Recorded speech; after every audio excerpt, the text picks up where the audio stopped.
Welcome to Pensar Basketball Live. We got to talk about Bronny James, son of LeBron James, the chosen one, the son of the chosen one. So the chosen one's son, the guy for whom Vegas is full, the arenas are full, and the guy who is missing a lot of shots and is catching a lot of flack and a lot of heat. I don't think it was ever officially said why the NBA moved to a 2-day draft, but I think part of it, at least, would be the fact that everyone knew that people would watch the entire second day and what a huge ad grab that could be. And maybe it was just something that the NBA wanted to do in general. So we're going to talk today about very briefly, by the way, because the Raptors do play at 9 o'clock and I do need to get out of here. But we want to talk very briefly about how we talk about young players in general, what the expectations should be of a 19-year-old who had a very subpar scoring season and is coming off a very serious health issue. And we're just going to hopefully be able to apply this as a learning lesson. So I like to use things about just happening in basketball in general as a general learning lesson to be applied to broader subjects, what the expectations should be for this kid, whether or not he has any chance of living up to these lofty expectations, what type of player he is, and ultimately I need to address my own takes on Bronny because I've been all over the place on this, right? Depending on which side, depending on which content of mine you're consuming right now, if you're on Twitter, you think I'm a Bronny supporter. If you're watching Players Choice, you think I'm the biggest Bronny hater. So I need to pack up everything that I've said into a concise 20-minute to 25-minute live. And I think that a good illustration of where Bronny is right now would be this. Let me take a look at this for a sec here. So this is every single player that's played in the Vegas Summer League ranked by points per game. That's Julian Strawther and Jaime Jaquez at the top. Jordan Miller, fantastic second-year player. Brandon Miller. These are names that you expect to see up there. Then you got a rookie like Stephon Castle, Dalton Connect taking a ton of shots. Bronny's teammate, not necessarily the most efficient. We keep going down, keep going down, keep going down. And lo and behold, the guy for whom Vegas is really sold out right now. It is hard to move. I have friends who are down there in Vegas covering Summer League, and they're like, I haven't seen it this packed. It wasn't even this packed last year for Wemby. So now we're on the second page. Continue to scroll down, continue to scroll down, continue to scroll down. How is it that this incredible prospect that everyone's been talking about, how is it that he is not on this page? We are now on the 100 to 150th top ranked players in terms of points per game. Still no Bronny James. I don't see Bronny James. I see Grady Dick there, Drew Timmy. So Rob Dillingham. There's some rookies there, even some undersized ones who have some strength and development stuff to do. There's Keyshawn George, right? I keep going. I'm going. I mean, now I'm in the single digits. I'm at 9 points per game now. And now we're on page 4. We got a prospect / project who's played 16 minutes per game in Tejan Salon. And there's Bronny James. 25 minutes, 8.8 points per game. You know what's funny? Cam Christie, 25 minutes per game, 8.8 points per game. Almost identical stats. Legit. The only difference is Bronny James shooting 15% from three. And by the way, this is after the 2 good games. The first 2, it was even worse than this. I'd have to scroll until the damn near the end of the entire thing. So why is it that this player is the player that everyone has chosen to focus on? And why is everyone so upset about it? Why do we have a whole bunch of grown men venting all their frustrations that they have towards his father, LeBron James, who in his own right is a very polarizing figure among NBA fans? Some people love him, some people hate him. For one reason or another, doesn't really matter. Bronny James didn't hurt you, bro. You don't have to hate him. Now, I said that he's not one of the top 1,000 players. And I also said something contradictory. I said, if Clutch doesn't push him to 55, he probably goes above 55. Okay. So what am I really trying to say when I say those 2 things?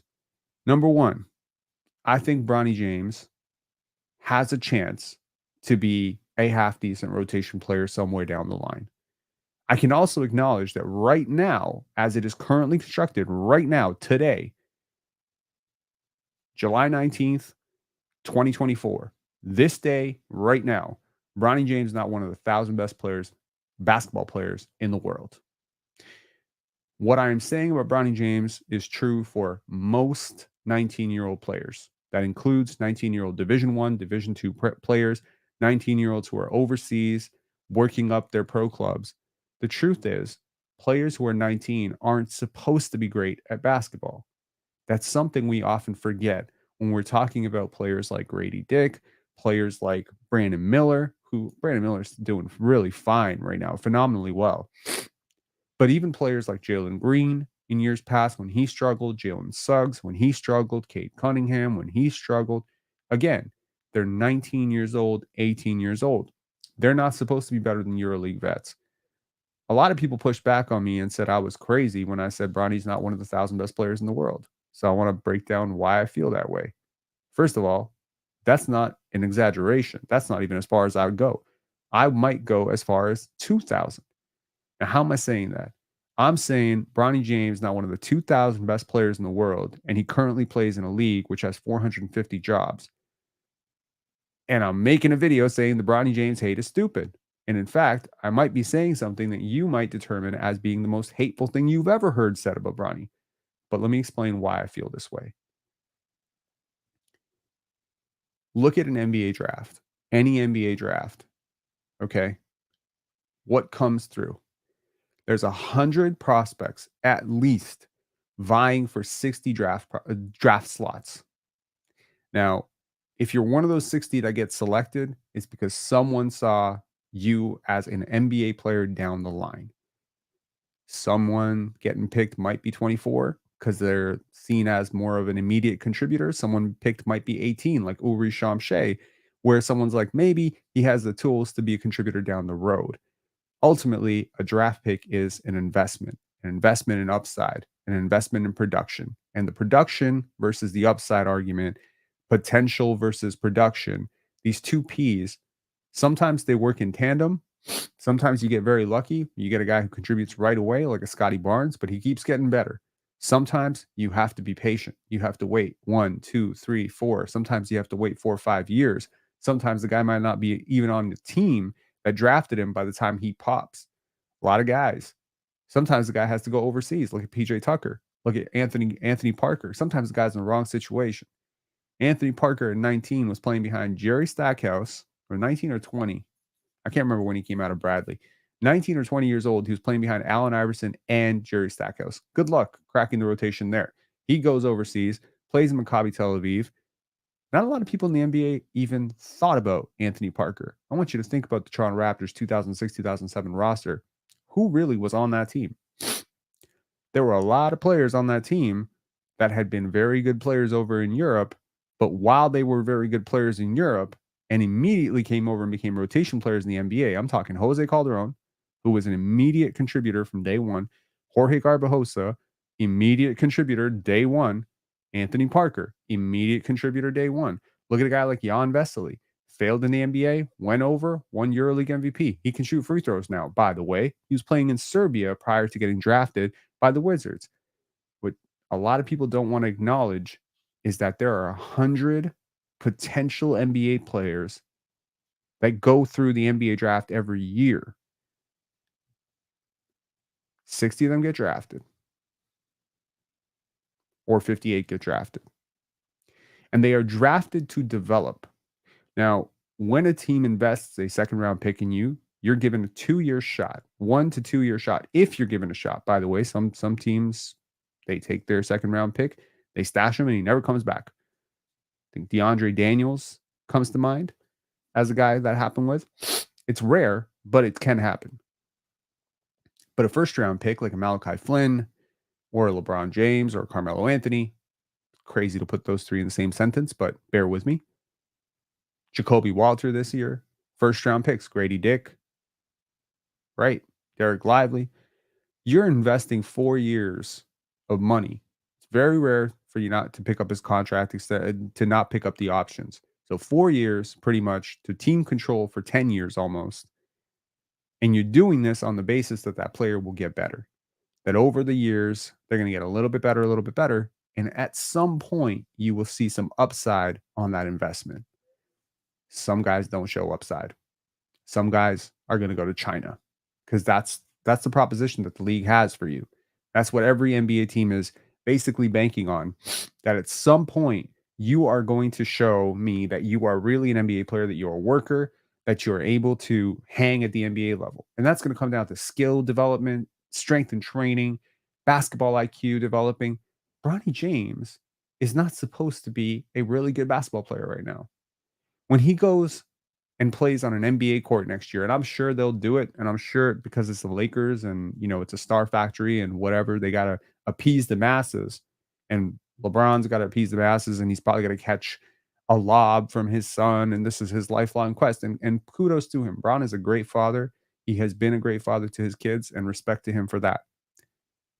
When Bronny James steps on the court, he will arguably be one of the worst, if not the worst basketball player, worst NBA player, worst guy to step on an NBA court in the last 10 years.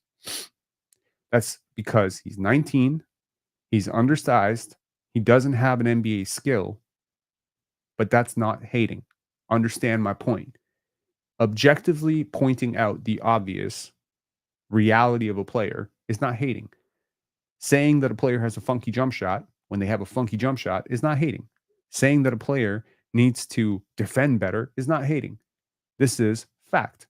Now, Bronny James is still not one of the top 1,000 players in the league, or sorry, in the world when he's 24.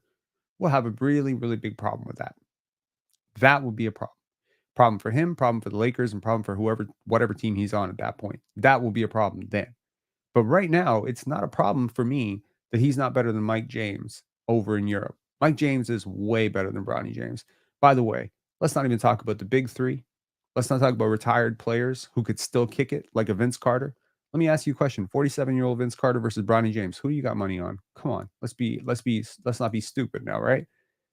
Now, I went too far and I said I think 61-year-old Michael Jordan could give him some work. Maybe that's crazy. But Michael Beasley, think about all the guys that are not in the NBA right now. Think about all those washed souls that ended up all over Europe, Asia, Israel.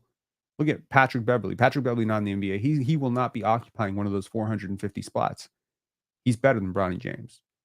In fact, I'll make a case that if Bronny James is ever better than Patrick Beverley is right now, that will be a monumental success at the 55th overall pick.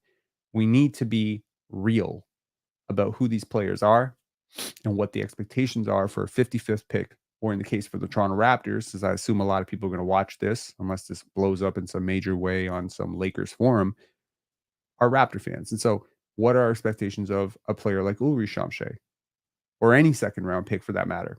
Is Delano Banton a phenomenal success for a 46th overall pick? Hell yes.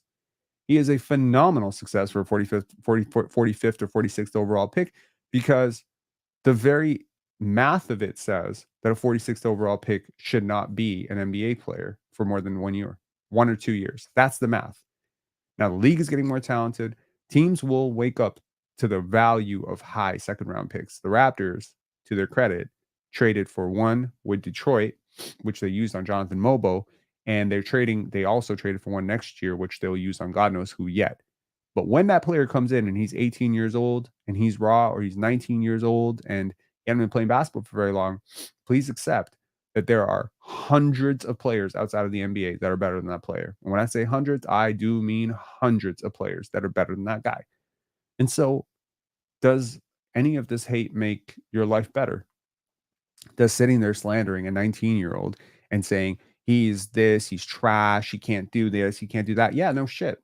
No one said he could do that. He wasn't a good scorer in high school. He wasn't a good scorer in college. He wasn't as good scorer, and he's not going to be a good scorer in the NBA. I don't think he's going to be a good scorer in summer league, which he hasn't been. He's not a great shooter yet. He's a connective passer. If Bronny James was 6'8", he would be Peyton Watson. If Bronny James was way more athletic, he'd be a really poor man's Scotty Barnes. Like if he was 6'8" and really athletic and really long and he had huge hands. But those advantages are not on his side. Go listen to Fred VanVleet talk about what you need to do to be successful as an undersized guard. Now, I am saying that he has a chance to be an NBA player because he's a good kid. He works really hard. But do not assume that being LeBron's son means you're some genetic beast in which you are going to be gifted with basketball acumen beyond. The very fact that he is even signing an NBA contract should show you that genetics can take you quite far. But Michael Jordan's son is not a good basketball player. Del Curry's son is one of the 10 to 15 greatest players of all time. Sometimes these things skip a generation. What I am saying is that we need to be fair and we need to be patient. We most importantly need to adjust the bar on which we are talking about Bronny James. He is not the most, well, he is certainly the most famous player in this draft. And that is a problem in and of itself because there are some fantastic players in this draft. Modest Buzelis has been phenomenal. Reed Shepard has been great. Salon might work into something we don't know. Stephon Castle is ridiculously good. Zach Edey, an incredibly accomplished, one of the 5 to 10 most accomplished college players of all time. And he's been a bit of a draw at Summer League as well. But what I will say is that this draft class has taken two major blows already with Devin Carter and also Deron Holmes already pretty much shelved for the year. Not to mention Nikola Topic is already out for the year. So three of, in my opinion, the 20-ish best players in this draft and two of arguably the top 10 players in this draft are already out of commission. So I understand that people need something to get excited about. I understand that people need a reason to go to Vegas and gamble away all their money. And he is just going to be a very disappointing thing if you are going in expecting that. However, if you go in expecting a kid who wants to get better, who wants to work hard, who's a good team guy, who's not going to jack shots and disrupt your offense, who's going to struggle a lot, who's going to defend competitively, if you can adjust the bar, if you can scale it back, if you can be more realistic, then he will absolutely meet your expectations because he's not going to be a bad kid. He's not going to suddenly start making crazy drama off the court. He's not going to stop working hard. I mean, this is a kid who worked very, very hard. There's just a talent gap here. And hopefully he makes it. I'm rooting for him. I'm very much rooting for him. But that doesn't mean that I think he's better than 47-year-old Vince Carter or 30-something-year-old Michael Beasley or hell, I don't even know if he's better than I know he's not better than Anthony Bennett. And nobody thinks of Anthony Bennett right now. Nobody's thinking about Anthony Bennett and Darko Milicic of the world. Nobody's thinking about those guys. But if you put those guys on an NBA Summer League court right now, I will tell you, they're going to kill that Summer League. They're going to have a very easy time scoring in that Summer League. And that is because they are objectively better basketball players. What does that mean? That means their combination of skill, physicality, and intelligence will make them a problem for the average 23 to 25-year-old, which is what Summer League is about, right? Now, scoring 28 points in Summer League, like Julian Strawther, doesn't make you a star. I mean, I was just thinking back, how many players have put up like 30, 40, 50, 47, big performances and amounted to nothing but role players? But they're still better players than Bronny James. You need to watch. Before you tell me I'm hating for saying he's not one of the 1,000 best players in the world, please understand, in order to make that claim, you need to ask the following questions. Do you watch high school basketball right now? If so, do you really believe he could beat AJ DeBonsa one-on-one? If AJ DeBonsa or VJ Edstrom or one of those guys who haven't played a lick of college basketball, if I put them on the Lakers Summer League roster, would they be outperforming him? Absolutely. AJ is 16 years old. Would Cooper Flag be better than him? 100%, right? If those guys were in this draft, would they be better than him? Are there 45 guys in next year's draft class that are better players than him right now? Yes. What about the 2026 draft class? Are there at least 40 guys in that draft class right now that are better than him? We're talking upperclassmen. Are there guys who are better college players who will never be NBA players that right now, just as basketball players, 24, 25 years old, take for instance, Brandon Carlson for the Toronto Raptors, 25-year-old out of Utah, stretch big, not very strong. Is he able to contribute more to an NBA team right now than Bronny James? Yes. And he was the 90th ranked player in a really weak draft class. You need to be realistic about this. Bronny James is a very long way to go before he is an NBA player, but he has an NBA contract. And I understand that makes a lot of people really upset. But don't take your frustrations about nepotism out on this kid. He didn't ask for this. He didn't ask to be born. He didn't ask for his last name. He's done nothing but be a really solid human being and a really hard worker. And I hope that y'all can stop calling him a bust and stop making him the center of everything. And I hope that ESPN can stop seeing the ratings and stop making content about him just because everyone wants to hear it. I hope that people can be more realistic about this kid because it would be really sad to see somebody's career derailed or them having so much pressure and so many mental health issues potentially stemming off of this, because obviously he's born in the limelight. He's built for this, but he is a human being. And at some point, as a human being, when you are the 8th to 14th best player on your summer league team, that is not a very good summer league team, and you see thousands of people standing outside the arena trying to watch you play basketball, that can really mess with your head. So I hope that people can be a little bit more realistic. If he ends up being Patrick Beverley meets Davion Mitchell, please consider that a monumental success for his career. Just because you are LeBron James' son does not mean you have to be great at basketball. I hope that he will be able to use his platform for good, that he will inspire a lot of other kids. I hope that he's able to do a lot of good off the court work. His legacy will not be purely basketball. Maybe, and he's a really smart kid. If you listen to him talk at 19, he is remarkably smart. Maybe his future is as a coach. Greatness doesn't go one way. Okay. Popeye Jones, really good basketball player, probably a better coach, right? JJ Redick, TBD. We'll see, right? There are some guys who thrive in one setting. Masai Ujiri is a great example. Masai Ujiri was a 6'4" basketball player. Nick Nurse was a basketball player. Neither of these guys sniffed an NBA contract. Both of them are stars in their roles now. So, what I'm saying is, Bronny's relationship with basketball is pure. He loves basketball. I like that about him. He is a hard worker. He is a good kid. He deserves your respect. He does not deserve 10,000 videos a day about him on YouTube. If you're a content creator, you don't need to be creating it. I realize I sound like a hypocrite because I'm creating it myself, but I felt this needed to be said.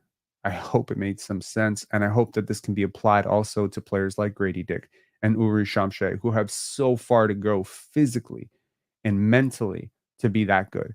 You do not judge players at 19 or 20 for not being good NBA players. The fact that someone like Scotty Barnes is able to come in as a 19-year-old and be one of the top 150 players is not a rule. It shouldn't happen. The fact that Jaime Jaquez came in as a rookie last year, or Trace Jackson Davis, or any of these rookies who came in, Jordan Hawkins, like anyone who looked really good, Derek Lively, like that is just a testament to how good they are. Kason Wallace, these guys are truly elite. But Bronny James is not an elite NBA prospect. He's a fringe NBA prospect that needed most likely 4 years. We're seeing Jamal Shed now, 4 years later. Jamal Shed at 19 was a better player than Bronny James. To put that into perspective, he took 4 years at Baylor. He was better than Bronny James at 19. So, no cap, just saying, if his name's not James, he's not getting drafted. We know this. I know this. You know this. Everybody knows this, right? But that doesn't mean that you need to hate him for it, because he's a huge cash draw for the Lakers. He's a huge cash draw for the league. And frankly, if Rich Paul does not push him to 55, someone probably takes a chance on him much earlier than that, because most of these draft picks don't work out. You might as well pick the really marketable one who's going to boost your season ticket sales. Anyways, that's all I wanted to say. I'm going to see y'all guys after the game. The Toronto Raptors play Summer League, possibly their last Summer League game, almost certainly their last Summer League game. There was a little bit of Canada versus France earlier. I don't really want to loop that into this video because I wanted this video to be a standalone, but after the game, after Summer League, I will talk about all of that as well. All right. I hope this show has been good. Let me know in the comments if my not umming is working. I've tried really hard for the last few days to work on not, for just to be a better speaker in general. Let me know if it worked, and definitely let me know what you think of Bronny James. All right. Take care. I'm going to watch the game. I'll talk to y'all later. Nice one saying you doing an after game show. I just said it. Yeah, I am. All right. Talk to y'all later. Bye.